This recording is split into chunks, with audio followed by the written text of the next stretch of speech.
సమూయేలు 2వ గ్రంథము 3వ అధ్యాయము. సౌలు కుటుంబీకులకును దావీదు కుటుంబీకులకును బహుకాలము యుద్ధము జరగగా దావీదు అంతకంతకు ప్రబలెను. సౌలు కుటుంబము అంతకంతకు నీరసిల్లెను. హెబ్రోనులో దావీదునకు పుట్టిన కుమారులు ఎవరనగా, అమ్నోను అను అతని జ్యేష్ఠపుత్రుడు యెజ్రెయేలీయురాలగు అహీనోయము వలన పుట్టెను.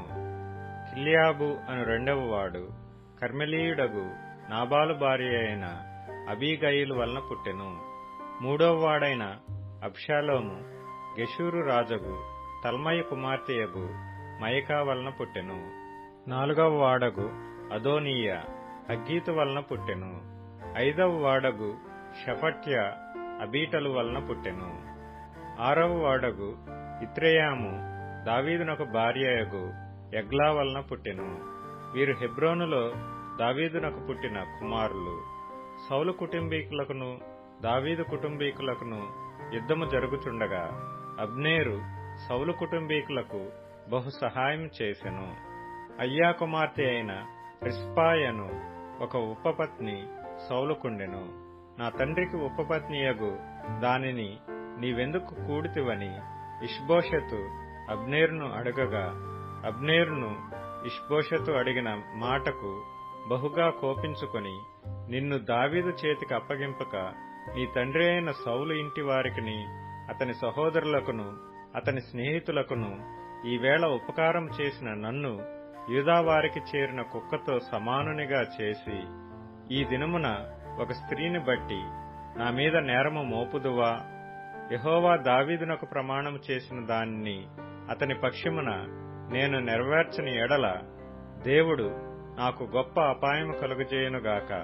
సౌలు ఇంటి వారి వశము కాకుండా రాజ్యమును తప్పించి దాను మొదలుకొని బెయేర్షెబా వరకు దావీదు సింహాసనమును ఇశ్రాయేలు వారి మీదను యూదా వారి మీదను నేను స్థిరపరచెదనెను. కావున ఇష్బోషెతు అబ్నేరునకు భయపడి ఇక ఏ మాటయూ పలకలేకపోయెను. అబ్నేరు తన తరపున దావీదు నద్దకు దూతలను పంపి, ఈ దేశము ఎవరిది? నీవు నాతో నిబంధన చేసిన ఎడల నేను నీకు సహాయము చేసి ఇశ్రాయేలు వారిని అందరినీ నీ తట్టు తిప్పెదనని వర్తమానము పంపగా, దావీదు, మంచిది, నేను నీతో నిబంధన చేసెదను. అయితే నీవు ఒక పని చేయవలెను. నా దర్శనమునకు వచ్చునప్పుడు సౌలు కుమార్తెయగు మీకాలును నా యొద్దకు తోడుకొని రావలెను, లేదా నీకు దర్శనము దొరకదనెను. మరియు దావీదు సౌలు కుమారుడగు ఇష్బోషెతు నొద్దకు దూతలను పంపి, ఫిలిష్తీయులలో 100 మంది ముందోళ్లను తెచ్చి నేను పెళ్లి చేసుకొనిన మీకాలును నాకు అప్పగింపుమని చెప్పుడనగా, ఇష్బోషెతు దూతను పంపి లాయిషు కుమారుడగు పల్తీయేలు అను దాని పెనిమిటి యొద్ద నుండి మీకాలును పిలువనంపెను. దాని పెనిమిటి బహూరీము వరకు దాని వెనుక ఏడ్చుచూ రాగా, అబ్నేరు నీవు తిరిగి పొమ్మనెను గనుక అతడు వెళ్లిపోయెను. అంతలో అబ్నేరు ఇశ్రాయేలు వారి పెద్దలను పిలిపించి, దావీదు మిమ్మును ఏలవలనని మీరు ఇంతకు మునుపు కోరిత్రి గదా, నా సేవకుడైన దావీదు చేత నా జనులకు ఇశ్రాయేలీలను ఫిలిష్తీయుల చేతిలో నుండియు వారి శత్రువులందరి చేతిలో నుండియు విమోచించెదనని యెహోవా దావీదును గూర్చి సెలవిచ్చి ఉన్నాడు గనుక మీ కోరిక నెరవేర్చుకొనుడని వారితో చెప్పెను. మరియు అబ్నేరు బెన్యామీనీయులతో అలాగున మాట్లాడిన తరువాత హెబ్రోనునకు వచ్చి ఇశ్రాయేలు వారి దృష్టికిని బెన్యామీనీయులందరి దృష్టికిని ప్రయోజనమైన దానిని దావీదునకు పూర్తిగా తెలియజేసెను. అందునిమిత్తమై అబ్నేరు 20 మందిని వెంటబెట్టుకొని హెబ్రోనులోనున్న దావీదు నొద్దకు రాగా, దావీదు అబ్నేరుకును అతని వారికిని విందు చేయించెను. అంతటా అబ్నేరు, నేను పోయి ఇశ్రాయేలు వారినందరినీ నా ఏలిన వాడవగు నీ పక్షమున సమకూర్చి వారు నీతో నిబంధన చేయునట్లును నీ చిత్తానుసారముగా నీవు రాజరికము వహించి కోరిన దాని అంతటి మీద ఏలునట్లును చేయుదునని దావీదుతో చెప్పి దావీదు నొద్ద సెలవు పుచ్చుకొని సమాధానముగా వెళ్లిపోయెను.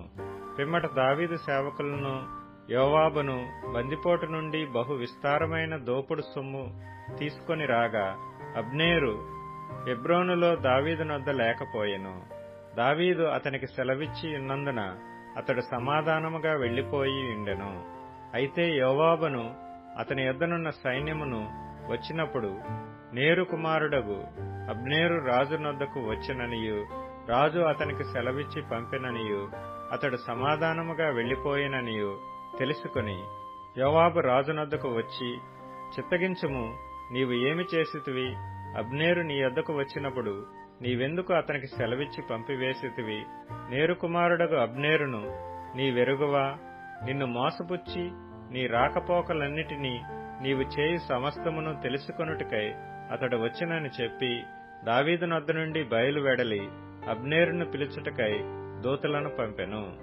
వారు పోయి సిరాయను బావి దగ్గర నుండి అతనిని తోడుకొని వచ్చిరి. అతడు వచ్చిన సంగతి దావీదునకు తెలియకయుండెను.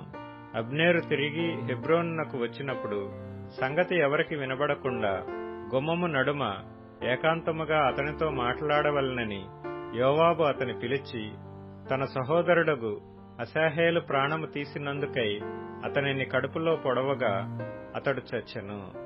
ఆ తరువాత ఈ సమాచారము దావీదునకు వినబడినప్పుడు అతడు అనుకొనినదేమనగా, నేనును నా రాజ్యమును నేరు కుమారుడగు అబ్నేరు ప్రాణము తీయుట విషయములో యెహోవా సన్నిధిని ఎప్పటికీ నిరపరాధులమే. ఈ దోషము యోవాబు మీదను అతని తండ్రికి పుట్టిన వారందరి మీదను మోపబడునుగాక. యోవాబు ఇంటి వారిలో స్రావము గలవాడైనను, కుష్ఠరోగి అయినను, కర్ర పట్టుకుని నడుచువాడైనను, ఖడ్గము చేత కూలువాడైనను, ఆహారము లేనివాడైనను ఉండకపోడుగాక అనెను. అలాగున యోవాబును అతని సహోదరుడైన అబీషయ్యును అబ్నేరు గిబియోను యుద్ధమందు తమ సహోదరుడైన అశాహేలును చంపిన దానిని బట్టి అతన్ని చంపిరి.